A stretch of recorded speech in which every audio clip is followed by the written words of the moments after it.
देखो self inductance में मान लो ये कॉइल है,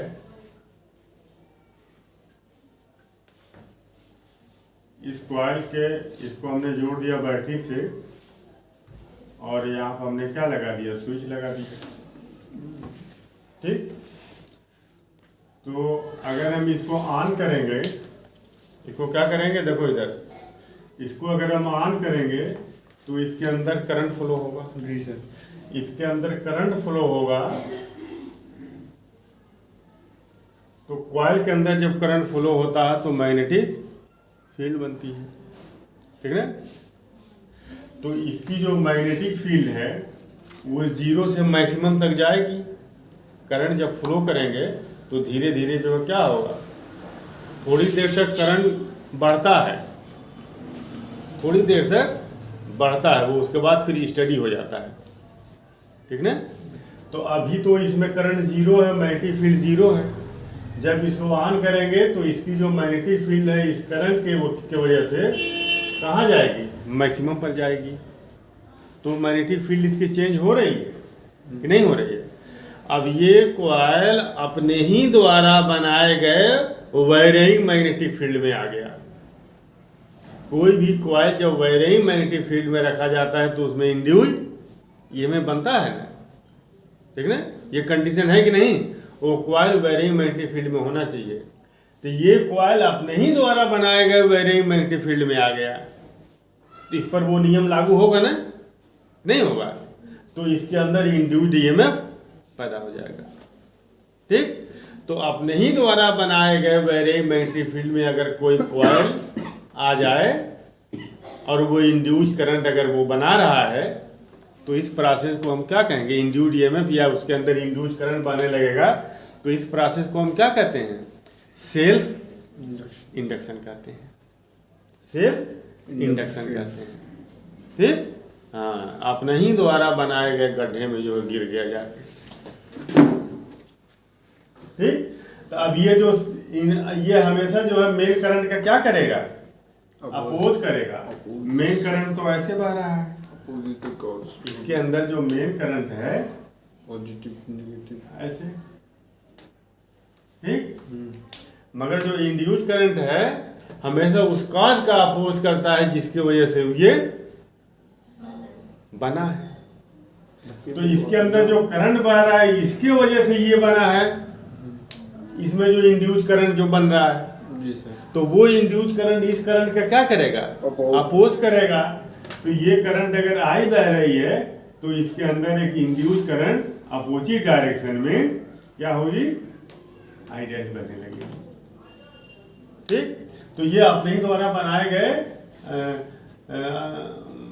इसके अंदर जब करंट जब फ्लो हो रहा है, मैग्नेटिक फील्ड जब चेंज हो रही है तो इसके अंदर एक इंड्यूस्ड करंट प्रोड्यूस हो जाएगा। उसी को हम क्या कहते हैं, सेल्फ इंडक्टेंस। सेल्फ इंडक्टेंस मतलब खुद के अंदर उसके खुद के अंदर एक इंड्यूस करंट प्रोड्यूस हो जाएगा। तो सेल्फ इंडक्शन क्या हो जाएगा, definition, self induction is the, क्या ये फिनोमेना है, self induction is the phenomena of production, of production, किसका production, production of induced current या induced EMF, production of induced EMF, ठीक है। Self induction is the phenomena of production of induced EMF, production of induced EMF in a coil, in a coil when a changing current passes through it, changing current passes, इसको हमको चालू बंद करना पड़ेगा बार बार, when changing current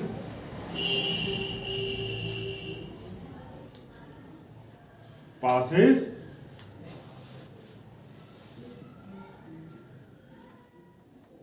through it,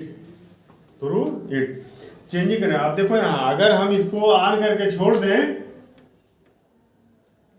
तो magnetic field तो इसकी बनेगी, जीरो से मैक्सिमम तक जाएगी।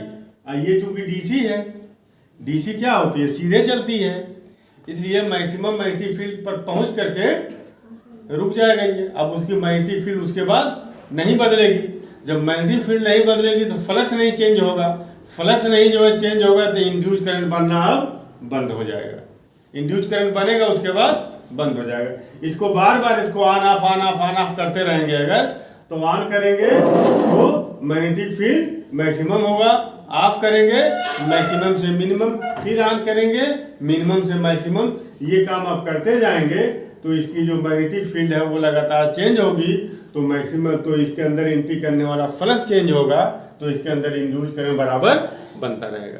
ऑफ करेंगे तो एक डायरेक्शन में बनेगा, ऑन करेंगे तो दूसरे डायरेक्शन। अगर हमने ऑन किया ये पॉजिटिव बना ये निगेटिव बना, तब जब ऑफ करेंगे तो वो फ्लक्स घटेगा, फ्लक्स घटेगा तो ये बदल जाएगा। ऑन करने पे ये पॉजिटिव हो रहा था ये निगेटिव हो रहा था, तब ऑफ करने पर ये निगेटिव हो जाएगा ये पॉजिटिव हो जाएगा। लगातार ये इसकी पोलरिटी क्या होती रहेगी, चेंज होती रहेगी। तो इसी फिनोमेना को हम क्या कहते हैं, सेल्फ इंडक्टेंस कहते हैं, सेल्फ इंडक्टेंस कहते हैं। बात समझ में आई? बात देखो इसमें करंट आई इसमें फ्लो हो रहा है, आई फ्लो हो रहा है, तो करंट के बहने की वजह से मैग्नेटिक फील्ड बनेगी। मैग्नेटिक फील्ड बनेगी तो मैग्नेटिक फ्लक्स क्या होगा, एंट्री करेगा। क्योंकि जहां मैग्नेटिक फील्ड है और उसका एरिया है तो फ्लक्स भी होगा, नहीं होगा। तो इस कॉइल का क्रॉस सेक्शनल एरिया है, क्रॉस सेक्शनल एरिया है कि नहीं इसका कॉइल का, और मैग्नेटिक फील्ड बन रही है तो फ्लक्स लिंक होगा। और ये जो फ्लक्स है जो लिंक होगा वो प्रोपोर्शनल होगा करंट के, प्रोपोर्शनल होगा। जितना ज्यादा करंट बहेगा उतना ज्यादा मैग्नेटिक फील्ड बनेगा, उतना ही ज्यादा फ्लक्स क्या होगा इस कॉइल से लिंक होगा। तो at any instant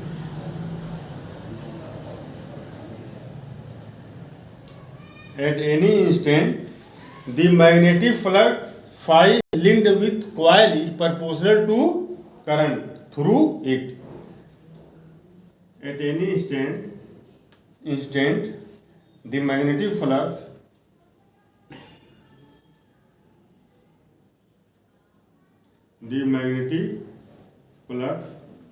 phi linked with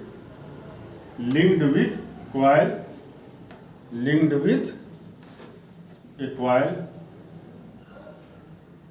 linked with coil is directly proportional to current through it, is directly proportional to current through it। ठीक ना? तो अब देखो अगर मान लो इसके अंदर करंट आई बह रहा है, फ्लक्स फाई लिंक हो रहा है, तो ये फ्लक्स फाई किसके प्रोपोर्शनल होगा, आई के, करंट आई के। तो फाई इक्वल टू क्या हो जाएगा, एक यहां पर कांस्टेंट आएगा L I, where L is constant. और हर कॉइल के लिए ये कांस्टेंट अलग अलग होता है, जान लो, हर कॉइल के लिए इसकी वैल्यू अलग अलग होती है। Where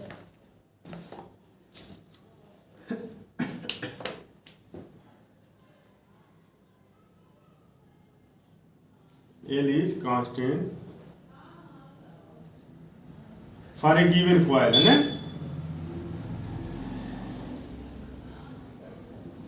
for a given coil, for a given coil, किसी दिए हुए कॉइल के लिए ये क्या है, कांस्टेंट है। इसी को क्या कहते हैं, सेल्फ इंडक्टेंस, एंड कॉल्ड कई नाम से को जानते हैं, ठीक ना, called self inductance, self inductance.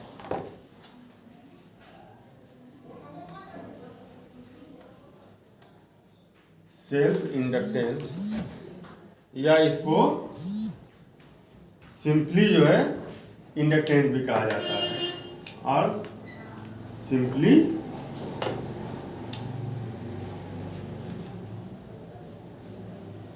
Inductance, simply inductance.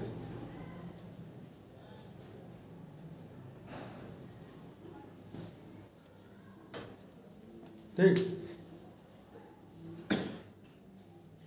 अच्छा, इसको कोएफिशिएंट ऑफ सेल्फ इंडक्टेंस भी कहते हैं।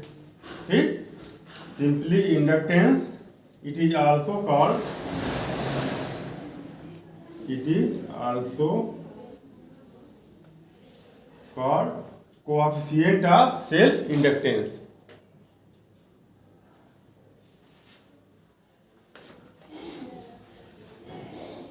Coefficient of self inductance.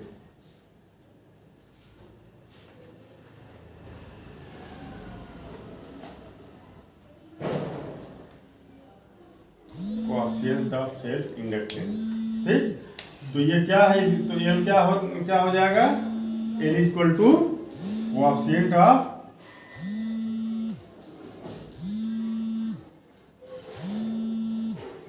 Self inductance, और I क्या है, करंट, और फाई क्या है, फ्लक्स लिंक्ड विथ कॉइल, है ना।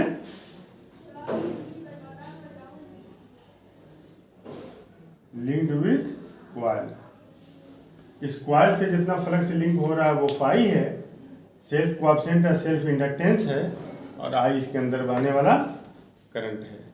ठीक, इसकी यूनिट क्या होती है,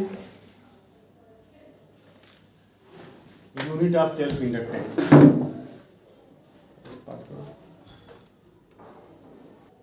फाई इक्वल टू कितना आ गया, एल आई। तो इंड्यूस करंट कितना हो जाएगा, induce EMF, induce EMF E equal to minus N D phi upon D T. अगर वो एक टर्न है, अगर, ठीक ना, अगर नंबर ऑफ टर्न अगर एक है तो D phi upon D T, ठीक ना, और कई टर्न अगर है तो उसके साथ एन लग जाएगा। तो इंड्यूस करंट एक टर्न के लिए D phi upon D T, तो ये कितना हो जाएगा, माइनस फाई की जगह क्या रख दिया जाए, एल, बोलो, फाई की जगह L I upon D T. तो इंड्यूस बी इक्वल टू, अब एल तो किसी पर्टिकुलर गिवन कॉइल के लिए एल कांस्टेंट रहेगा, किसी पर्टिकुलर कॉइल के लिए एल कांस्टेंट रहेगा, नंबर ऑफ टर्न बढ़ता जाएगा तो एल बढ़ता जाएगा। बात समझ में, समझ ना। तो ये minus L D I upon D T, minus L D I upon D T, ये इंड्यूस ईएमएफ हो जाएगा ये। ठीक, ठीक, ये एक कॉइल के लिए है ये, ठीक है। तो अब देखो यहां, अगर D I, if D I upon D T कितना कर लें, 1, तो ई इक्वल टू कितना हो जाएगा, numerically E equal to L हो जाएगा, नहीं, तो मोड में हमने इसको बंद कर दिया, निगेटिव पॉजिटिव मामला खत्म हो गया। ठीक, और यहां से देखो, यहां से अगर I equal to 1 ampere, I equal to 1 ampere, तो फाई कितना हो जाएगा, L, ठीक है।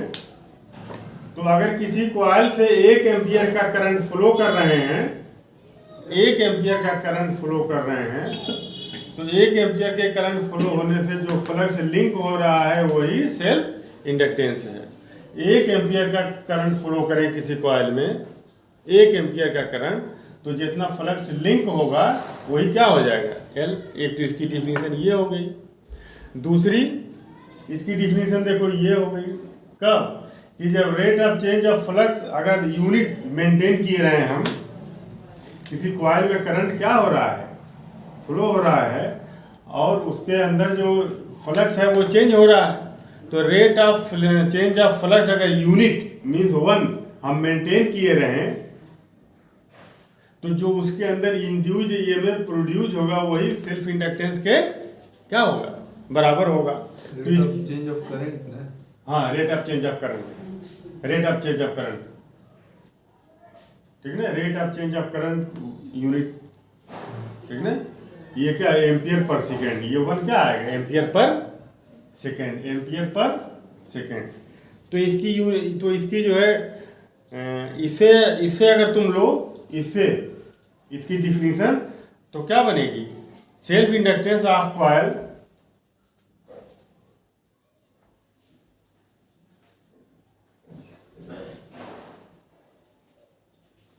Self inductance of coil is numerically equal to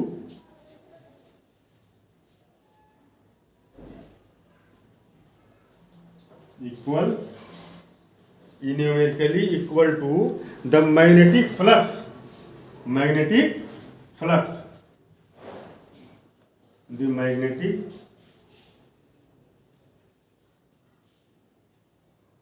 flux linked with coil, magnetic flux linked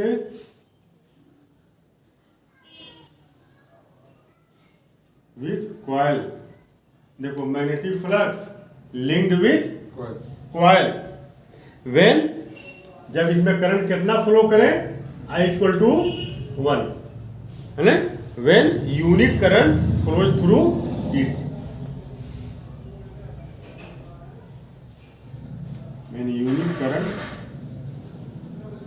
flow through, जो आसान लगे वही डिफिनेशन, ठीक है ना, लिख लेना, उसमें कोई दिक्कत नहीं, दोनों सेम है, ठीक है ना जी। तो ये हो गया। तो E इक्वल टू कितना था,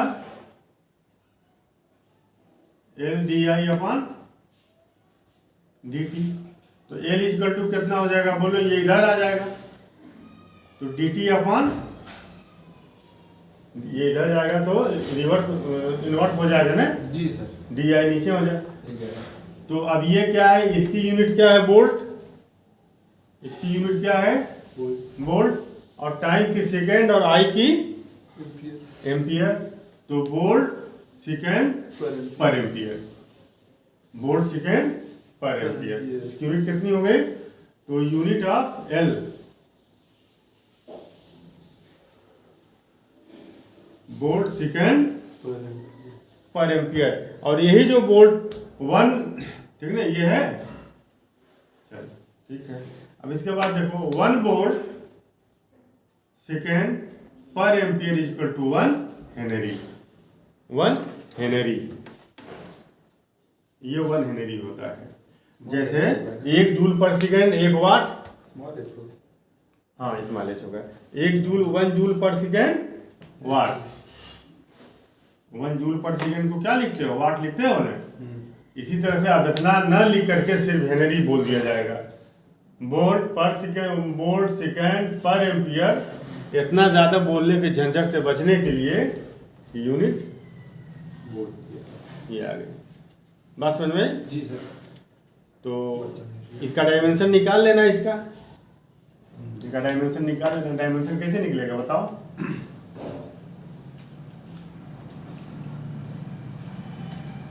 डायमेंशन कैसे निकलेगा,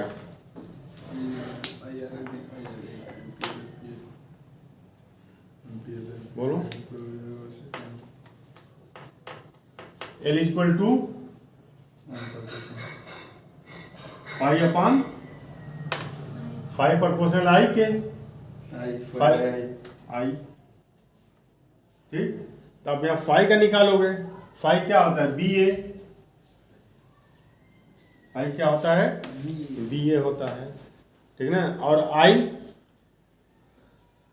अरे सब इसी में लिख के निकाल लेते ठीक है, EMF वाले में। हाँ EMF वाले में निकाल लेना, उसको निकल जाएगा ना, उसको निकाल लेना। इससे भी निकालो उससे भी निकालो, दोनों सेम आएगा, ठीक ना। इसका हम लिख दे रहे हैं डायमेंशन। डायमेंशन हम लिख दे रहे हैं, कितना आ रहा है, बहुत बड़ा आ रहा है dimension. M L square T पे -2 और A पर -2, ये इसका डायमेंशन है।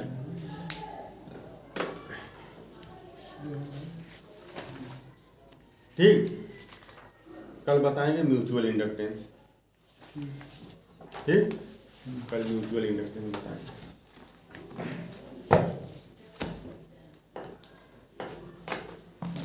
चल रहा है।